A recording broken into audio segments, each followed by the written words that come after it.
മക്കളെ വളർത്തുന്നതിന് വേണ്ടി മാതാപിതാക്കൾ എടുത്ത പ്രയത്നം വളരെ വലുതാണ്. സ്വന്തമായി ജീവിക്കാൻ മറന്നുപോയവരാണ് പല മാതാപിതാക്കളും. മക്കൾക്ക് വേണ്ടി ജീവിതം ഒഴിഞ്ഞുവെച്ച് ജീവിതം അവസാനിപ്പിക്കേണ്ടതായി വന്നിട്ടുള്ള എത്രയോ മാതാപിതാക്കൾ.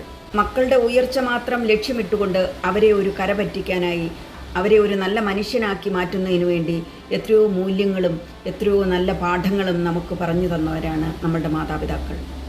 അവർ പഠിപ്പിച്ചു തന്ന പലതും നമ്മളാക്കി മാറ്റാനായി ഇന്ന് സഹായിച്ചിട്ടുണ്ട്.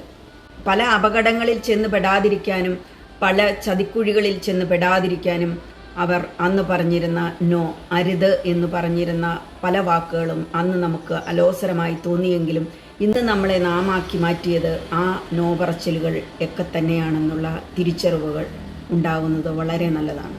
അൺകണ്ടീഷണൽ ലവ് എന്ന് വെച്ചാൽ അത് മാതാപിതാക്കളിൽ നിന്നും ലഭിക്കുന്ന സ്നേഹം മാത്രമാണ്. നമ്മൾക്ക് വേണ്ടി ഓരോ ശ്വാസത്തിലും ഓരോ നിമിഷവും നമ്മളുടെ നന്മയ്ക്ക് വേണ്ടിയിട്ട് പ്രാർത്ഥനയോടെ കഴിഞ്ഞുകൂടുന്നവരാണ് എല്ലാ മാതാപിതാക്കളും. പിച്ചവെച്ച നാൾ മുതൽ, ഓരോ വാക്കുകൾ പറയാൻ പഠിക്കുന്ന നാൾ മുതൽ എത്രയോ ക്ഷമയോടുകൂടിയാണ് അവർ നമ്മളെ ഓരോന്നും പഠിപ്പിച്ചു തന്നത്. ഓരോ തെറ്റുകളും ശരികളും പറഞ്ഞു തന്ന് മനസ്സിലാക്കിയത്. ഞാനിപ്പോൾ ഒരു കഥ ഓർത്തു പോവുകയാണ്. വളരെ പ്രായമായ ഒരു പിതാവ്, കാഴ്ചശക്തിയും കേൾവിശക്തിയും നന്നേ കുറഞ്ഞിരിക്കുന്ന അദ്ദേഹം തൻ്റെ വീടിൻ്റെ ഉമ്മറത്തുള്ള ചാരുകസേരയിൽ ഇരുന്നു കൊണ്ട് സ്വന്തം മകനോട് ചോദിച്ചു, ആ മുറ്റത്ത് നിൽക്കുന്ന മരത്തിൽ എന്താണ് മോനെ കാണുന്നത്? എന്തോ മങ്ങിയ വെട്ടത്തിൽ എനിക്കെന്തോ കാണാൻ പറ്റുന്നു. അതെന്താണ് മകനെ എന്ന് ചോദിച്ചു. അടുത്ത് നിൽക്കുന്ന മകൻ പറഞ്ഞു, അതൊരു കാക്കയാണച്ച. വീണ്ടും അച്ഛൻ ചോദിച്ചു, അതെന്താ മോനെ? അപ്പോഴും മകൻ പറഞ്ഞു, അതൊരു കാക്കയാണ്. വീണ്ടും പിതാവ് ചോദിച്ചു, അത് വ്യക്തമായി എനിക്ക് കാണാൻ പറ്റുന്നില്ല, അതെന്താണ് മോനെ? അപ്പോൾ മകൻ പറഞ്ഞു, അതൊരു കാക്കയാണ്. നാലാമത്തെ പ്രാവശ്യം അച്ഛൻ അതെന്താണ് മോനെ എന്ന് ചോദിച്ചപ്പോൾ, ഒരു കാക്കയാണെന്ന് ഞാൻ പറഞ്ഞില്ലേ അച്ഛനോട് എന്ന് കുറച്ച് ദേഷ്യ സ്വരത്തിൽ തന്നെ മകൻ മറുപടി പറഞ്ഞു. പെട്ടെന്ന് മകൻ്റെ മറുപടി കേട്ടപ്പോൾ അച്ഛൻ കണ്ണുകൾ താഴ്ത്തി കുറച്ചു നേരം മൗനമായിരുന്നു. ആ കണ്ണുകളിൽ കണ്ണുനീർ പൊടിയുന്നുണ്ടായിരുന്നു. മോനെ, എൻ്റെ മുറിയിൽ അലമാരയിലിരിക്കുന്ന ഒരു ഡയറി ഉണ്ട്, അതൊന്ന് എടുത്തുകൊണ്ടുവരൂ എന്ന് പറഞ്ഞു. ഉടൻ മകൻ പോയി ആ ഡയറി എടുത്തുകൊണ്ടുവന്നു. അതിലെ 10ാമത്തെ പേജ് തുറക്കുവാൻ അച്ഛൻ മകനോട് ആവശ്യപ്പെട്ടു. 10ാമത്തെ പേജ് തുറക്കുമ്പോൾ അതിൽ ഇപ്രകാരമായിരുന്നു എഴുതി വച്ചിരുന്നത്, ഇന്ന് ഞാൻ ഏറെ സന്തോഷിക്കുന്ന ദിനമാണ്. കാരണം ഇന്നെൻ്റെ മകൻ കാക്ക എന്ന് പറയുവാൻ പഠിച്ചു. 1000 വട്ടം ഞാൻ കാക്ക കാക്ക എന്ന് പറഞ്ഞതിന് ശേഷമാണ്, 1000 വട്ടം ഞാൻ കാക്ക കരയുന്നത് കാ കാ എന്നാണെന്ന് പറഞ്ഞതിന് ശേഷമാണ് മകന് കാക്ക എന്ന് പറയുവാൻ സാധിച്ചത്. അമ്മ എന്ന് ഉച്ചരിച്ചതിന് ശേഷം ആദ്യമായി പറഞ്ഞ കാക്ക എന്നുള്ള വാക്ക് എന്നെ അത്രമേൽ സന്തോഷിപ്പിച്ചിരിക്കുന്നു.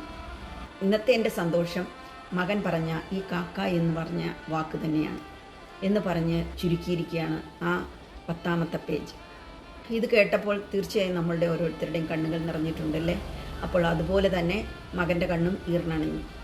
മകൻ ഓടിച്ചെന്ന് അച്ഛനെ ചേർത്ത് പിടിക്കുകയും അച്ഛനോട് ക്ഷമ ചോദിക്കുകയും ഇനി മേലിൽ ഞാൻ ദേഷ്യസ്വരത്തിൽ അച്ഛനോട് സംസാരിക്കുകയില്ല എന്ന് ഉറപ്പിക്കുകയും ചെയ്തു.